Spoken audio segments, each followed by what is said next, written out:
Hi everyone, before I proceed to my video I would just like to make you aware of a new channel that Anaconda Malt Liquor has. His other channel, 15, seems to be getting hit at the moment with strikes etc.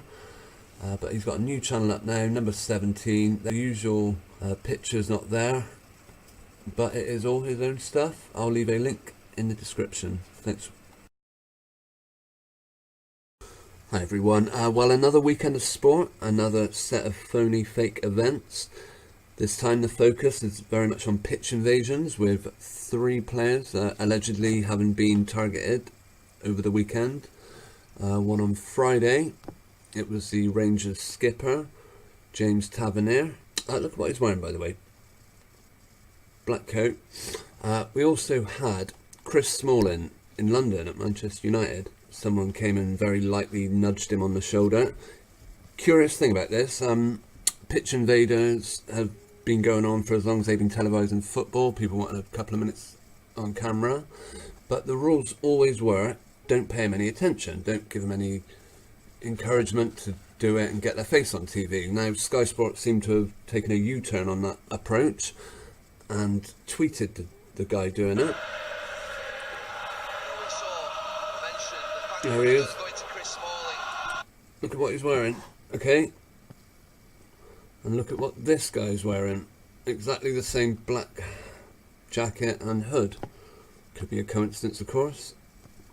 And then finally, there was also where Jack Grealish got hit by a fan. Interesting actually, if you read the scum, why you'd want to do that I don't know, but you can actually see the footage, although it always takes ages to load. Not the hardest punch in the face ever seen, probably not something you'd want happening to you, but look how he reacts. So the impact comes up here around the head. That would make you surely fall that way, but if we watch, it made his legs jump up. He is at least wearing something different.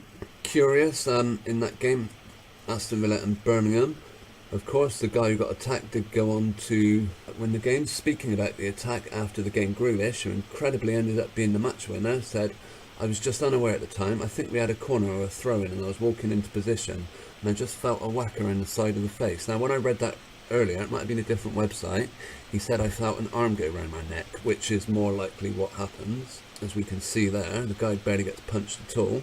But if you look at that angle, it's all very suspect. There is a picture of the guy.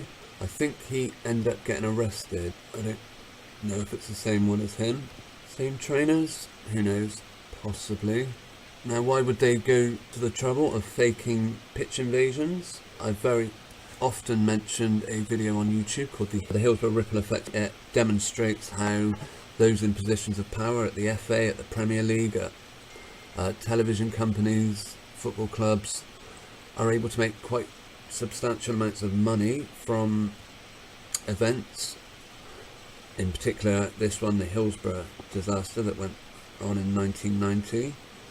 As we see, a quote on the screen, the Taylor report recommended that public money via £160 million grants from the Football Trust would be used to help turn stadiums into all-seaters. Well, perhaps they now want to go the other way and start fencing people in. Phil Neville has taken to the BBC to tell people his opinion. He in fact writes this whole article, whether he really did or not, it's for anyone to say, and he suggests that drastic action is needed, either through points deduction or by emptying stadiums and making clubs play behind closed doors. They would never do that because of the revenue.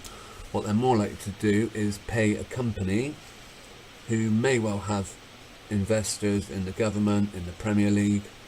You know, maybe Phil Neville himself is an investor into a company that would build fences around stadiums. Something they got rid of in the top flight football back in 1990 following the Taylor report. But perhaps they want to go the other way now. It's curious. You can never see any of these phony fake events without going to your numerology calculator. Now, Chris Smalling, in Pythagorean numerology, Smalling is 33, Chaldean it's 23, Grealish is 23 in Chaldean, 43 Pythagorean, and Tavernier.